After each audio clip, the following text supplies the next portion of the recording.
Manchester City step up efforts to sign Spanish midfielder Nico González from FC Porto. Manchester City have intensified their efforts to sign Spanish midfielder Nico González from FC Porto this Monday. According to journalist Fabrizio Romano, the English club has resumed negotiations with the aim of acquiring the 23-year-old player. However, the Dragons remain firm in their stance, demanding the full payment of the release clause, set at €60 million. Previously, City had submitted a €50 million offer, which was promptly rejected by FC Porto. With the transfer window closing soon, there is speculation that the English club may make a final bid, possibly including bonuses and add-ons to raise the total amount closer to or equal to the release clause. It is worth noting that Barcelona holds 40% of any future transfer profit, meaning that if Nico were sold for €60 million, FC Porto would earn approximately €34.2 million. However, a contractual clause allows FC Porto to reduce Barcelona's percentage to 20% by paying €6 million, increasing their net profit to around €43.8 million. Nico González has been a standout in Porto's midfield since his arrival in 2023, following an €8.4 million transfer from Barcelona. With a €60 million release clause, the player quickly became a key figure in Sergio Conceição's team. His versatility and vision have attracted interest from several European clubs, but it is Manchester City that has shown the strongest intent to secure his signing. The potential transfer of Nico to City is not just a financial matter but also a strategic one. With Rodri Hernandez sidelined due to a serious knee injury, manager Pep Guardiola is looking to strengthen his team's defensive midfield. Nico, with his ability to play both as a holding midfielder and a deep-lying playmaker, would be a valuable addition to the Citizen squad. For FC Porto, selling Nico would be a significant sporting loss, given his importance to the team's dynamics.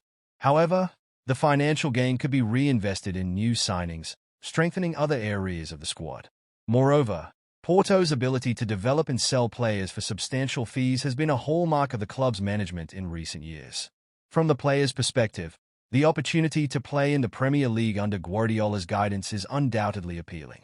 At 23, Nico is at a crucial stage of his career, and a move to one of Europe's top clubs could represent a major step forward in his development and exposure. However, he must carefully consider his playing time and adaptation to a new competitive environment. The outcome of these negotiations remains uncertain, but regardless of the final decision, Nico González's rising value in European football is evident.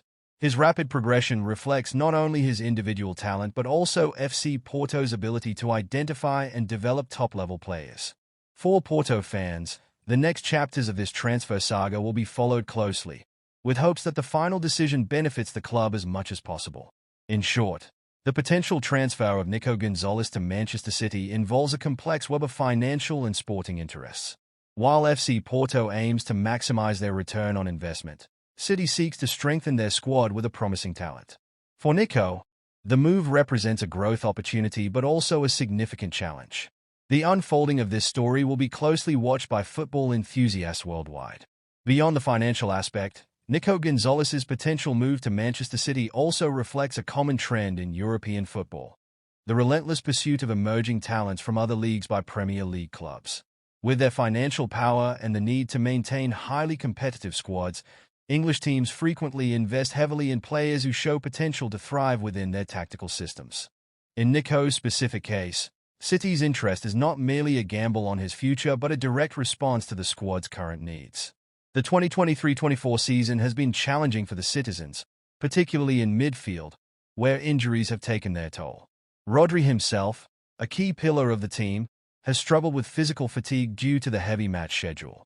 Additionally, Ilkay Gündoğan's departure to Barcelona last summer has not yet been fully compensated for, despite the arrival of Matheus Nunes and strong performances from players like Bernardo Silva and Kovacic.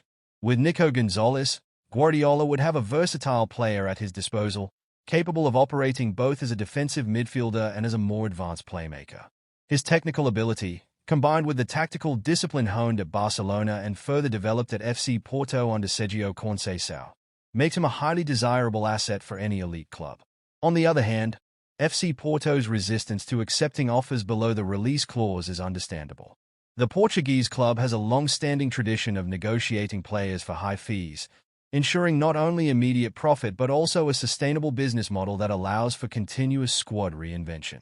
The Porto board knows that if they let Nico go for less than the €60 million stipulated in his contract, they may weaken their position in future negotiations with other interested clubs. Additionally, the contractual clauses involving Barcelona and Gestafe directly influence the net amount FC Porto would receive from a potential sale. As previously mentioned, a full release clause transfer would earn the Portuguese club around €34.2 million. However, if they activate the renegotiation clause with Barcelona to reduce the Catalan club's share, this figure could increase significantly. This financial structuring is a crucial aspect of modern football's major transactions, where every contractual detail can impact the feasibility of a deal. For Manchester City, the decision to increase their offer will depend not only on Guardiola's desire to sign the player but also on the board's assessment of the transfer's cost-effectiveness. In an increasingly inflated market, where young players are sold for staggering fees, investing €60 million in Nico González can be seen both as a strategic move and as a financial risk.